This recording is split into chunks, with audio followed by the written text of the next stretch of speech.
You know, we're going to talk about something that a lot of people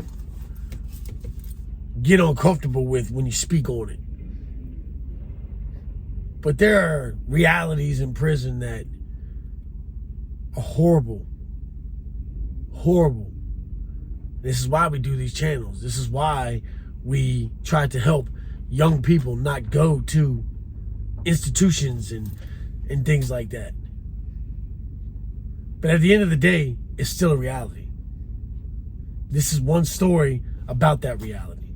Let's get into it. Gladiator game, gladiator game, gladiator game. I'm Big Lance.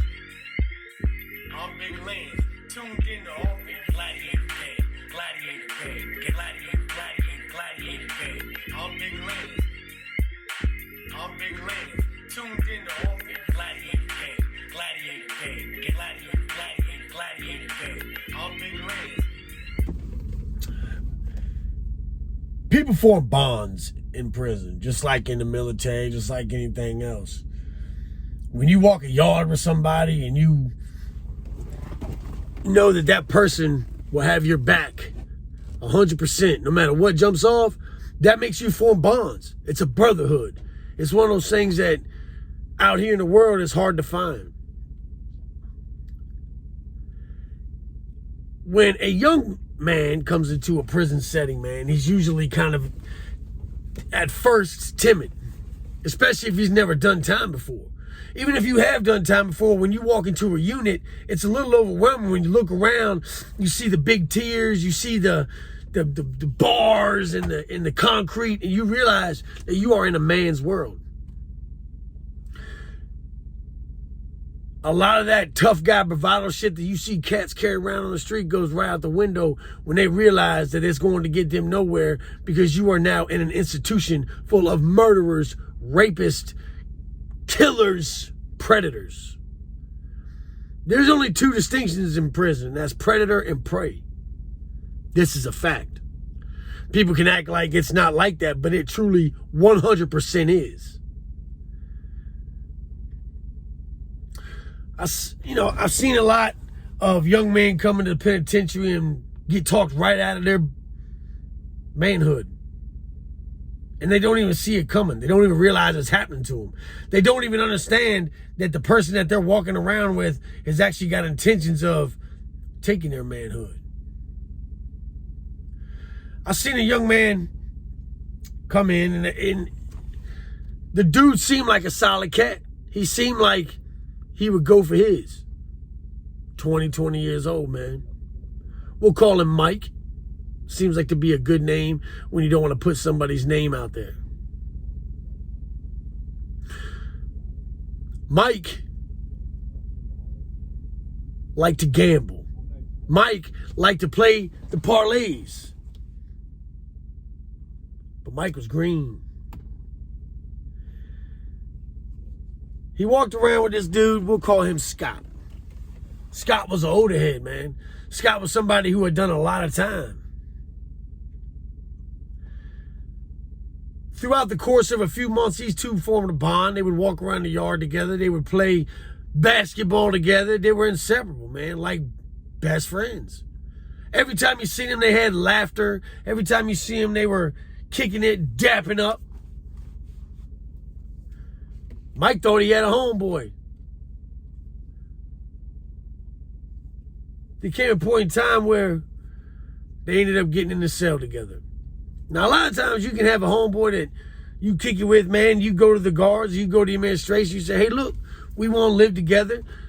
We have a friendship and we get along well, and sometimes the administration will let it happen. Not a lot of times, and this is the very reason why. Because they want to avoid predatory behavior. They don't promote homosexuality. They don't want you getting into relationships with people, because there's a lot of people who are, that's what they want. There'll be a guy who's doing a long sentence. He wants a woman type individual in his cell. Now, it will be a guy who will go to work all day, come home, and that cell will be clean, his laundry will be done, because he has a boy, as we like to call it. That's his woman. That's his property. Nobody else was allowed to touch that boy besides him. Mike didn't think anything like this was going on. Scott got right in the cell. Yeah, man, we're finally in here. Da-da-da-da. And it was cool for a while, man. Right? It was cool. But after a couple months, Mike started getting quiet. Every once in a while, Mike would come out with a black eye or a bruise on his face. Mike, who would usually look you in the eye when he talked to you, what's up, man? Would look down as he walked to Chow. And he started to notice that the relationship between Scott and Mike had changed. The relationship had grown almost kind of like an intense feeling when you be around them two. They didn't walk the yard very much together anymore. And if they did, Mike would always look down. He could not look you in the eye anymore. One day I go up to Mike. I'm like, what's up, dog? What's up with you, man? How you been? I ain't talked to you in a while. Oh, I'm good. I'm all right. I knew he wasn't all right. Something was going on. We didn't know the extent of what was going on, but we all knew something had happened. And you see this a lot, man. Guys, you see it a lot. You see it. And then when you start to understand what it is, it makes you sick to your stomach and it makes you understand the environment. You forget sometimes the environment that you're living in because you put blinders on. You'll walk by a cell and you don't look in it because it's none of your business. The only reason you would look into another man's cell would be to fight or the alternative.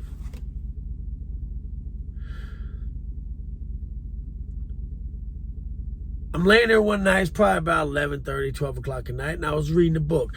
And when it gets late at night, prison gets very quiet.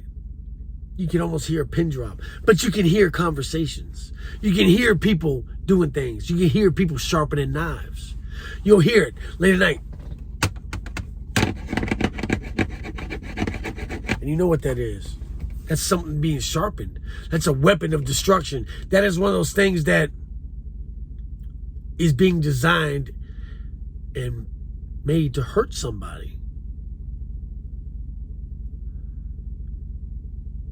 I remember hearing, it was like a scuffle, but a light scuffle, almost like two dudes wrestling at first. I heard mumbling. Mike and Scott's cell was like, the tiers are usually set up like a corner. You have one facing out and you have one facing the side, upstairs and downstairs. Mike's cell was towards the corner by the stairwell where the guards couldn't really see.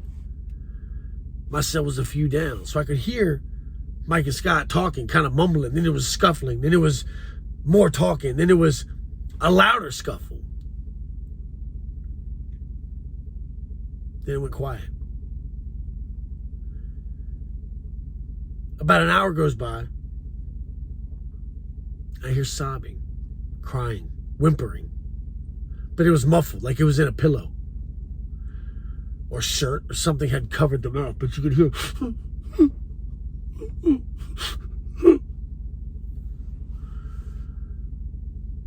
There's nothing more sad to me than hearing a grown man cry. A real cry, a painful sob, such as one that you would experience if your manhood was taken from you. Remember what I said in the beginning of the video. Predator and prey. Mike had become prey. Scott had become the predator.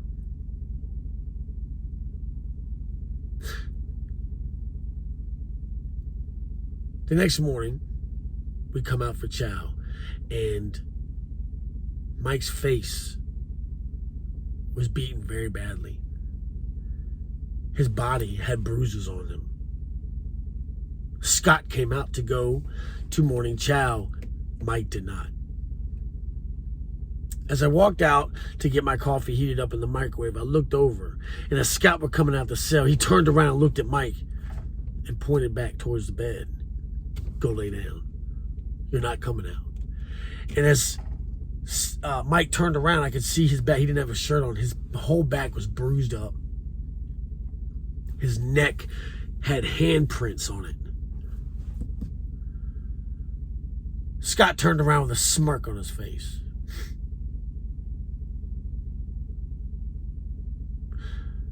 Later on, we would know what happened. That the night before, Scott had finally made his move. Mike resisted a bit, the best he could, but he was young, weaker, not as strong as Scott.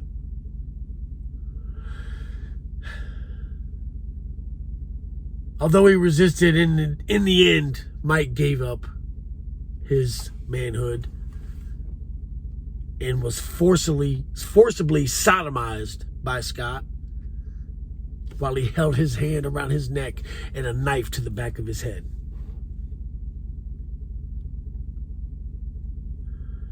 This went on for quite a while. It went on for months, close to a year, if I'm not mistaken. And, it was sad to see the transformation from a go-lucky, happy young man, full of bravado, full of life, the future ahead of him, because he would be released from prison eventually. Scott would not. Scott had a life sentence, pretty much, would not be going home, and this was his deal. He would take young dudes, play him for a fool, play him like he was their brother, like he was their homeboy, like we're best friends. But in the end, he was a predator and would continuously, over the course of these months, rape and sodomize this young man to the point where he had no more hope. His only hope was to just try to make it to where it was bearable, tolerable till he got home. Till he could be released. Eventually, though, he couldn't bear it. He went to the administration and tried to check in. Administration told him no, he wasn't going to check in. There was no reason for him to check in. He told me he feared for his life. They told him, no, you don't. They knew what was going on. And for the life of me, I don't know why they wouldn't remove him from the cell, because that would be what I would do. But they didn't. Because this happens so much that the administration cannot move everybody all the time.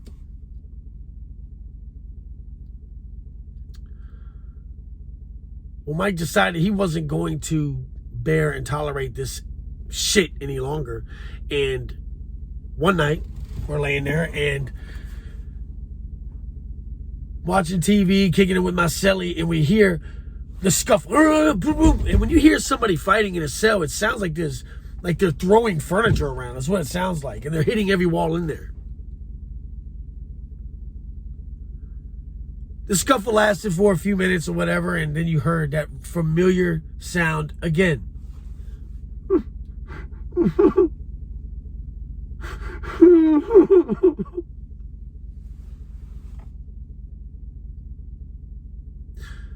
Scott was doing what Scott does. Mike wasn't going to take it any longer, and he stabbed Scott numerous times over and over. I wasn't in there, so I don't know exactly how it happened or what transpired. All I know is that when the guard came to do his round, he said, "Oh my God, what the fuck? What did you do?"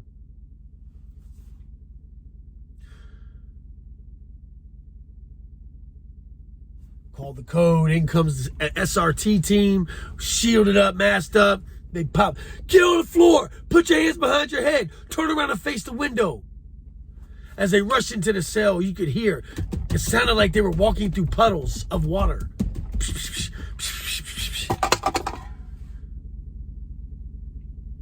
Put your face on the floor.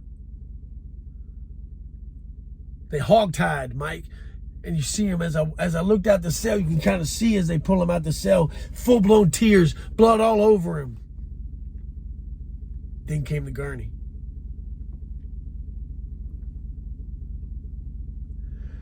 Before they take a body out of a cell, what they do is they bring an investigator. They take the pictures of everything. So the investigators come in, they're taking pictures, then they take the body out with the sheet over so we can't see it, and they walk the body out. Next thing you know, in come the inmates in their full-on biohazard suits, and they're cleaning up the cell. We're on lockdown for the next 3 days while they do their investigation. This young man had been repeatedly raped, sodomized, beaten, until he had given up all hope in existence and decided that since he couldn't get any help from anybody else, that he would take matters into his own hands. I don't know how that feels. I never had that experience. It didn't happen to me. I saw it happen a lot.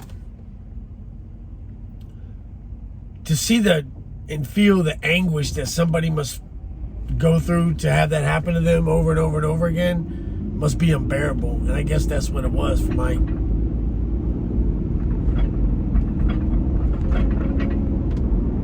I don't know what kind of advice I can give other than if you're in that situation, you gotta know who your friends are, man, because sometimes your best friends will turn out to be your worst enemy. Just like out here. That being said, thank you for tuning in to another episode of Off the Yard, man. We keep it real. I know some of these stories are hard to listen to, they're harder to tell. And they were really hard to experience and go through. But that's what it is, man. Much love to the Gladiator Gang, and as always, salute to the Blue Collar Kings. Remember, keep your enemies close, but keep your friends close, man. Know who you're surrounding yourself with. And as always, ladies and gentlemen, stay up, stay out, stay sucker free, baby. 2 L's and that bulletproof R. Till next time.